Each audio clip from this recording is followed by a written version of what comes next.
Srujan, Assistant Professor, Department of Computer Science, Chaitanya Dean to be University. Today, we are here to learn something about software testing techniques. So, what is software testing? Software testing is nothing but to ensure the product is quality before releasing it to production or live.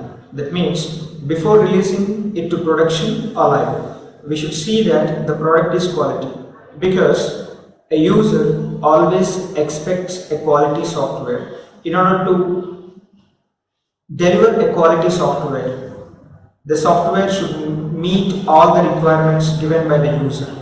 So that's why a software is a quality software. It can be called as a quality software when it reaches users' expectations. Testing can also be known as the process of verification and validation of a software program. So not only the quality, it also focus on the process of verification and validation. Verification is nothing but whether all the requirements are present or not, and validation is something whether all the requirements are implemented in the right way. Is nothing but the validation of a software program. To make sure that the product is quality, in order to make sure the product is quality, we divide testing into two parts. The first one is white box testing and black box testing. The people, now let us see who are going to involve in white box testing as well as black box testing. Developers, quality analysts, testers are involved in the above mentioned testing techniques. Next, white box testing techniques. White box testing techniques is especially used by the people who are aware of the code. In this technique, the code is visible. It is being done by the developers or testers who writes the program or who is aware of the program. White box testing helps in improving the functionalities like design, security, and usability. It is implemented in the initial stage of testing. Now let us look into different types of white box testing techniques. Statement coverage testing. This test helps to check whether all the functionalities are working or not. That means in a source code there exists n number of statements. So here we are going to verify the number of statements which are tested out of number of statements that are present in source code.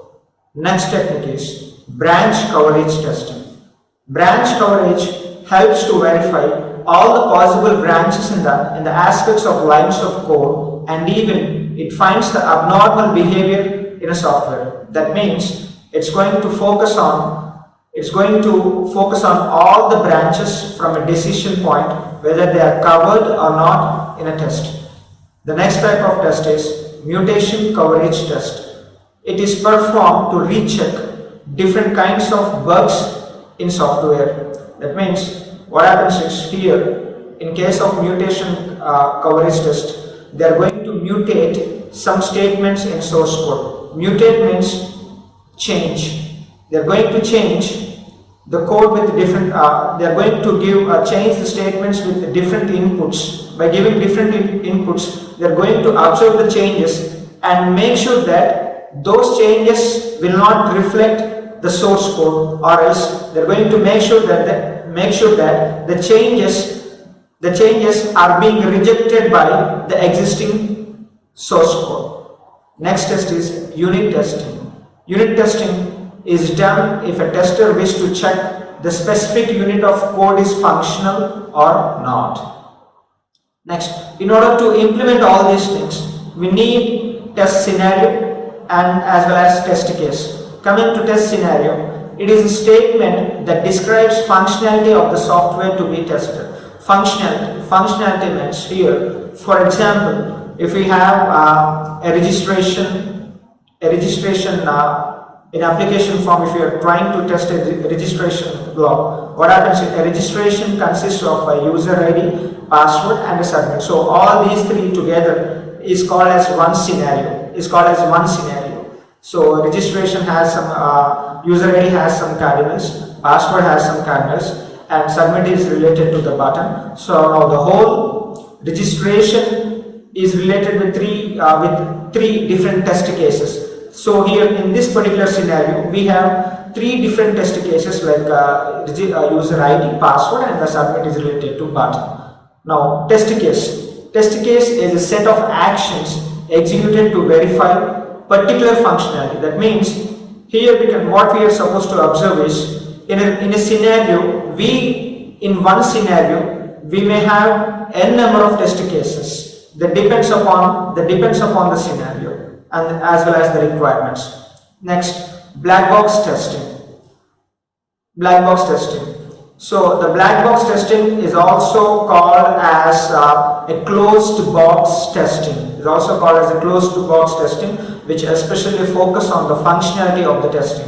Black box testing design techniques can be used as one of the best practices in industry. In this technique, the code is not visible. As we have observed in white box testing, the code is visible because as if the developers write the code or else developers write the code, they are aware of what they are writing, and they are aware of what they are testing. But here, they are not aware of the code because they simply focus on the functionality. So that's the reason in this technique the code is not visible. The techniques are used to pick up the black box testing techniques are used to pick up the test cases in a sequential manner.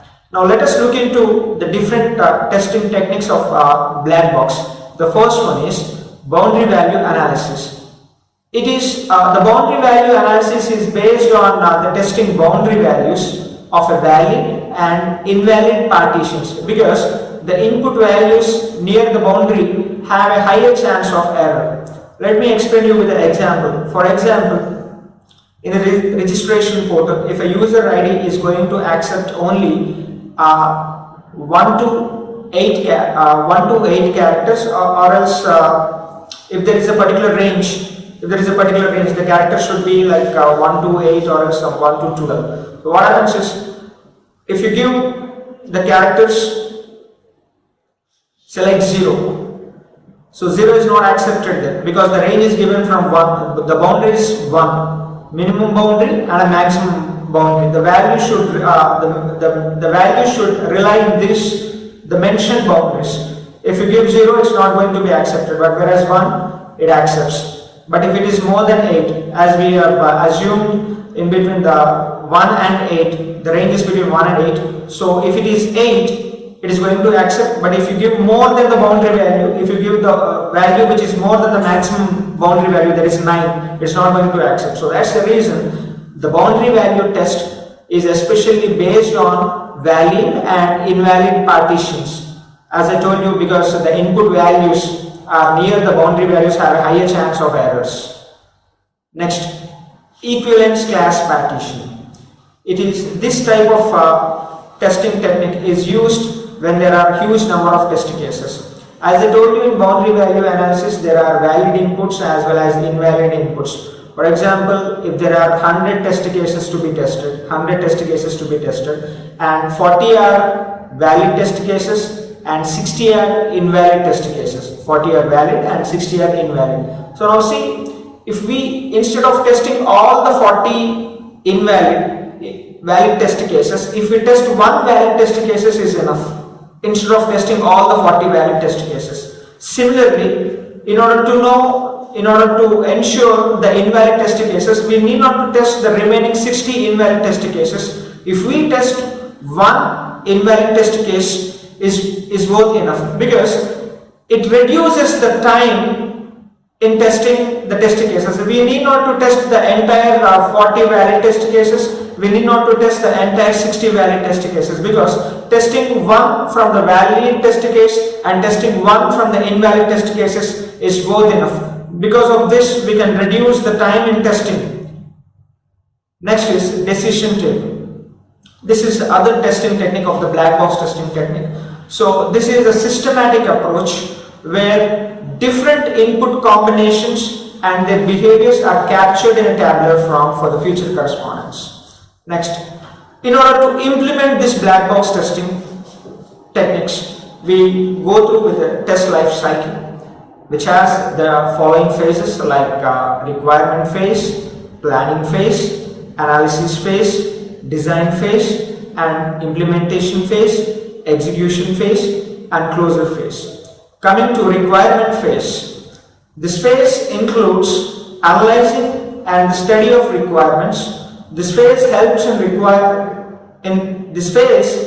recognizing the test span. There is nothing but the scope of testing.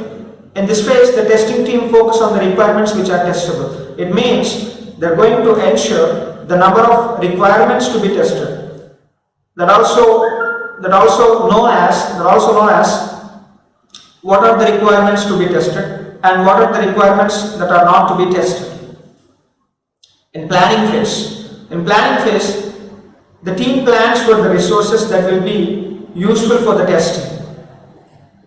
Setup of environment in which the testing is performed.